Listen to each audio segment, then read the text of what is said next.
Olá turma, eu sou Maurício Monteiro, professor de Química de vocês, e hoje vamos começar a nossa aula falando sobre cálculos químicos, parte 1, tá certo? Bom gente, você sabe quanto é que pesa um átomo? E será que essas balanças que a gente conhece aí na farmácia, na feira, ela consegue medir a massa de um átomo? Então, vamos começar falando aí de unidade de massa atômica, tá? Então, uma unidade de massa atômica, ela equivale a 1 dividido por 12 da massa de um átomo de carbono 12. Então, imagine aí o átomo de carbono como sendo uma esferazinha, tá? Então, divida esse átomo em 12 partes iguais e pega essa parte. Pronto, essa parte aí em vermelho que a gente destacou é uma unidade de massa atômica, é o nosso referencial. Então, como exemplo, podemos medir a massa de um átomo de hélio, certo? E aí encontramos que a sua massa é igual a 4 unidades. Perceba que na balança, em equilíbrio, gente, eu coloquei um átomo de hélio na esquerda e na direita eu coloquei 4 partes daquelas que nós retiramos lá do átomo de carbono, beleza? Agora, cuidado, gente, para você não confundir número de massa com massa atômica.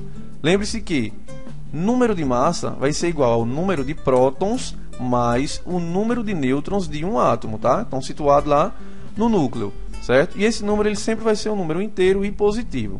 Agora, já o número de massa vai ser a soma da massa dos prótons com a massa dos nêutrons. Maurício, e a massa dos elétrons? É tão pequena que a gente não considera, tá? Essa soma aí de prótons mais nêutrons, gente, das massas dessas partículas subatômicas, vai ser um número, geralmente, o quê? Um número fracionado, certo? Um número decimal. Por exemplo, o flúor, ele tem massa atômica igual a 18,998 unidades de massa atômica, tá certo? Maurício, então como é que eu posso encontrar a massa do meu átomo? Vamos fazer o seguinte. Imagine aí uma cesta onde a gente tem aí 100 limões, onde 20% dos limões pesam 100 gramas, ou seja, 20 limões pesam 100 gramas. Isso vai me dar um total de 2.000 gramas ou 2 quilos. E 80% dos limões pesam 90 gramas, onde 80 vezes 90 vai ser igual a quanto? 7.200 gramas ou 7,2 quilos. Aí a pergunta é, a média da massa de cada limão é igual a quanto? Então, a média da massa do limão é muito simples. Eu faço a soma dos produtos das quantidades pela massa e divido por 100. E no caso do limão, eu encontro que a média, né, de cada limão é de aproximadamente 92 gramas, tá? Não é fácil? Agora vamos falar de átomos, né? A gente falou do limão, vamos falar de átomos agora. Então, a média dos isótopos é a média que nós usamos. A gente sabe que a maioria dos elementos químicos são encontrados na natureza em forma de isótopos. Lembrando que isótopos são elementos químicos que apresentam o mesmo número de prótons, o mesmo número atômico.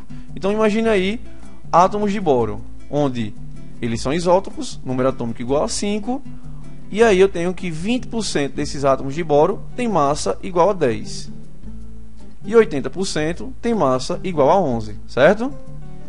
Como é que eu faço para calcular a média da massa do átomo de boro? É a massa que a gente tem lá na tabela periódica. Então, se a gente tivesse aí 100 átomos, calcularíamos de que maneira?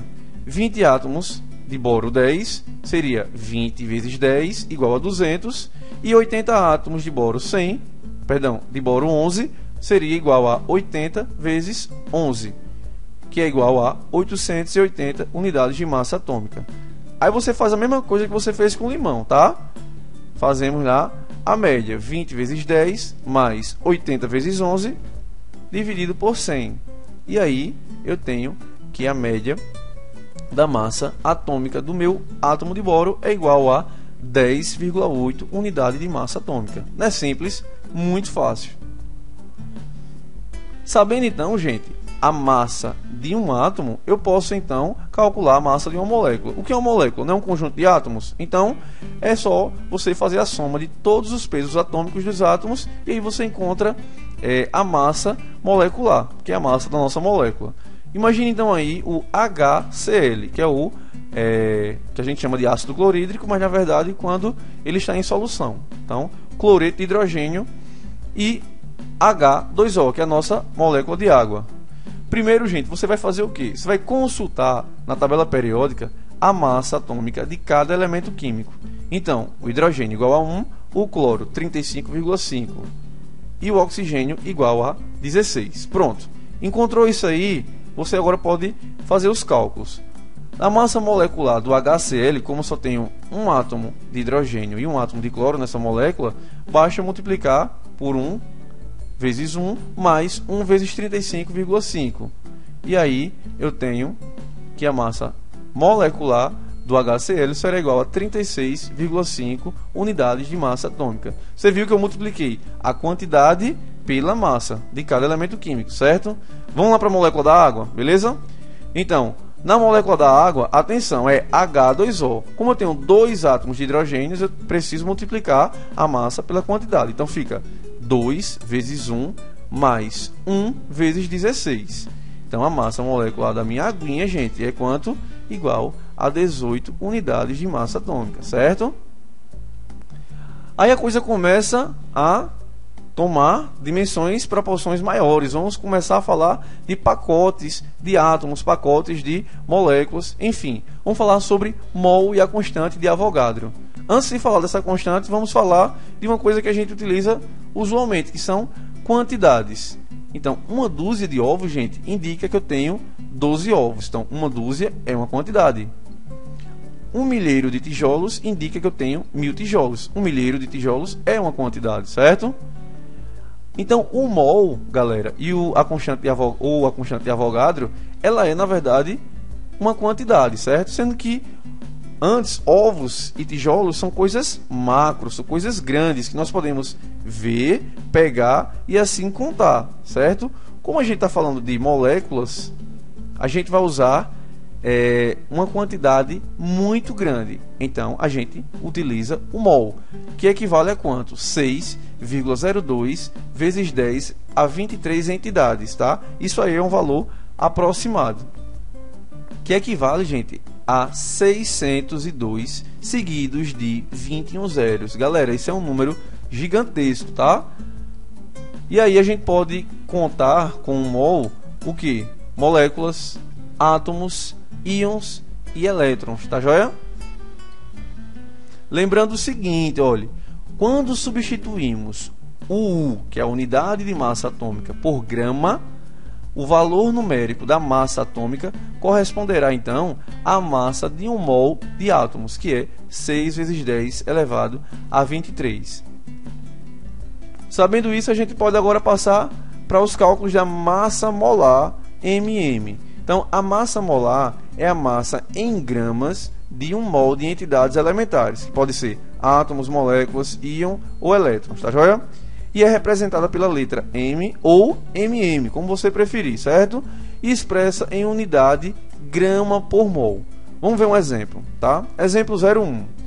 Em uma amostra de 1,15 gramas de átomos de sódio, determine o número de átomos desse elemento químico. Olhe, se você sabe o peso atômico que ele dá na questão do sódio, Na, sendo igual a 23 unidades de massa atômica, é só você substituir o U, que é a unidade de massa atômica, por grama. Então, fica 23 gramas por mol. Maurício, e esses 6 vezes 10 a 23 átomos? Não é a mesma coisa de um mol? Então, em 1,15 gramas, eu tenho quantos átomos? X átomos. Fazendo a regra de 3 simples, bem facinho, nós vamos encontrar que X é igual a 3 vezes 10 elevado a 22 átomos, tá? Então agora é só calcular. Multiplico as quantidades pelas massas e encontro que a massa molar do meu açúcar é igual a 342 gramas por mol, ou grama vezes mol a menos 1, certo? Então, isso quer dizer o que, gente? Para a gente interpretar, a cada 1 mol desse açúcar, nós temos 6 vezes 10 elevado a 23 moléculas de C12H22O11, com massa total igual a 342 gramas, certo? Sabendo tudo isso, gente, agora fica fácil descobrir o número de mol que existe em uma amostra. Basta a gente o quê? Calcular o número de mol dividindo a massa da amostra pela massa molar. Nós temos aí a formulinha que a gente vai usar bastante. N igual a M, que é a massa da amostra, dividido por MM, que é a massa molar. Vamos para o exemplo número 3. Quantos mols temos em 88 gramas de dióxido de carbono, CO2? Gente, a massa molar do dióxido de carbono, CO2, é igual a 44 gramas a cada mol, ou por mol, certo? Então, calculando, N vai ser igual a M dividido por massa molar. Sabendo, gente, que a massa da nossa amostra é 88 gramas. Isso está onde? Está na questão. E a massa molar, ele também nos deu, mas a gente poderia encontrar usando a tabela periódica, que é 44 gramas por mol. Calculando, nós temos que N vai ser igual a quanto? 2 mols, tá? Muito simples. Aí você deve estar dizendo, Maurício, e para que eu vou usar esse número de mol? Por exemplo, para fazer esse tipo de questão. Então, imagine aí um caminhão que tombou derramando 19,6 toneladas de ácido sulfúrico H2SO4. Para neutralizar esse ácido, evitando a contaminação de um rio próximo ao local do acidente, foi sugerido a neutralização com cal viva, que é o CaO. Aí eu pergunto a você, né? Quantas toneladas de cal viva seriam necessárias para a total neutralização? Galera, eu espero que não tenha acontecido nada demais com o motorista, né, com o pessoal que estava transitando no momento, mas eu sei que a minha reação química é representada dessa maneira. Vamos resolver? Perceba aí que eu tenho 1 mol de ácido para 1 mol do meu óxido, certo? Então, como a massa molecular do H2SO4 é 98 unidades e de CaO é 56 unidades, basta converter a unidade de massa atômica, que é o U, que a gente está vendo aí, em unidade de massa em grama e fazer a regra de 3 para a gente achar quantas toneladas, ou quantos quilos, ou quantos gramas de CaO a gente precisa usar para neutralizar todo o ácido. Então, regra de 3 simples. 98 gramas de ácido está para 56 gramas do meu óxido. Então, se eu tenho... lembre de transformar tudo para grama, mesma unidade. Eu tinha toneladas, agora eu tenho 1,96 vezes 10 elevado a 7 gramas. Está para x gramas. Então, x vai ser igual, quando eu faço a regra de 3, a 1,12 vezes 10 a 7 gramas, ou 11,2 toneladas. 2 toneladas. Gente, muitíssimo obrigado pela participação de vocês e não deixe de acessar os Cálculos Químicos parte 2. Fortíssimo abraço, um cheiro no coração e fique com Deus. Tchau, tchau.